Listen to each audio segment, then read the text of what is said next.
Bom dia, amigo. Como é bom estarmos juntos mais uma vez, nesse começo de dia, bem cedinho pela manhã, na expectativa de meditar na palavra de Deus e encontrar aquilo que Deus tem para nos falar. Como hoje é quarta-feira, não posso deixar de lhe convidar para estar conosco logo mais a partir das 7 horas da noite em nosso culto de oração, em nossa igreja, a Rua Fernandes Vieira, no Parque Amorim. O culto tem alguns momentos de adoração e louvor a Deus, tem a oportunidade para compartilharmos os nossos pedidos, orar uns pelos outros e também a oportunidade para estudar a palavra de Deus. Temos estudado o Espírito Santo nos ensinos de Jesus e você tem a chance de poder acompanhar esse estudo conosco. Se é difícil para você chegar até a Capunga, certamente próximo à sua casa há alguma igreja batista ou mesmo uma igreja evangélica que se reúne em culto de oração e você tem a chance de aproveitar esses instantes na presença de Deus. Vai aí um convite, uma recomendação, não perca esta chance. Aos que aniversariam no dia de hoje, vai aí nosso abraço muito carinhoso, muito especial, o desejo de muitas felicidades, que Deus abençoe grandemente a sua vida. Agora chamo a sua atenção para a palavra de Deus e vamos voltar ao livro dos Provérbios.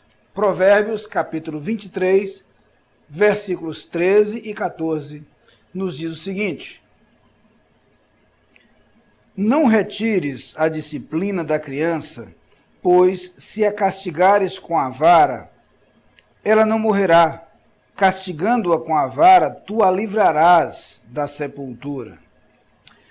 Há algumas coisas muito interessantes nesse texto, a começar da preocupação presente nele e em outros textos da Bíblia com a tarefa e a missão dos pais. Os pais têm a responsabilidade de educar a nova geração, de formar os filhos, de instruir os seus filhos. Há vários textos na palavra de Deus nos quais essa ideia é mencionada, às vezes de uma forma mais genérica, como quando a Bíblia diz: instrui a criança no caminho que deve andar e até quando envelhecer não se desviará dele. Ou em textos mais específicos, quando a Bíblia mostra exatamente qual o conteúdo desta instrução, como, por exemplo, lá no livro do Deuteronômio: e estas palavras que hoje te ordeno estarão no teu coração, e tu as inculcarás a teus filhos, e delas falarás, etc, etc, etc.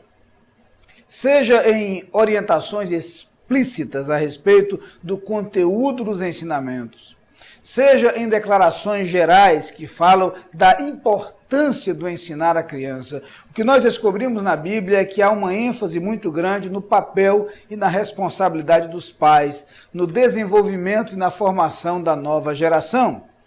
Fica claro, por exemplo, na Bíblia que a tarefa dos pais é insubstituível. É uma tarefa que não pode ser trocada por algo desempenhado por outra instituição. E é importante lembrar isso em tempos quando muitas vezes a educação dos filhos tem sido terceirizada. Confia-se à escola, ou à igreja, ou aos amigos, ou à televisão, à mídia de um modo geral, a tarefa de instruir e educar os filhos, o que é extremamente perigoso, porque limitado em seu alcance, em seus efeitos, e porque muitas vezes distorcido.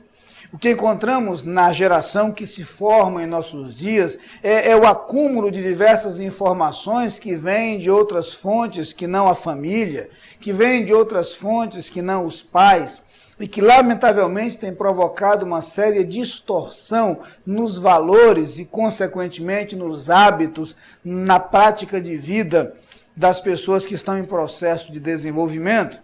Então, a primeira coisa que esse texto nos lembra é a importância da tarefa dos pais na instrução dos filhos. Mas há uma outra coisa presente aqui: o texto fala claramente a respeito do uso do castigo, e não apenas da repreensão como forma de instrução. A palavra vara, que aparece aqui em ambos os versículos lidos, traz a ideia, inclusive, do castigo físico como instrumento de ensino e de correção. Eu sei que parece estranho e até perigoso dizer isso em nossos dias. Não é politicamente correto falar do castigo físico. Estão, inclusive, em discussão algumas leis que tentam não apenas inibir, como proibir os pais de agirem dessa forma.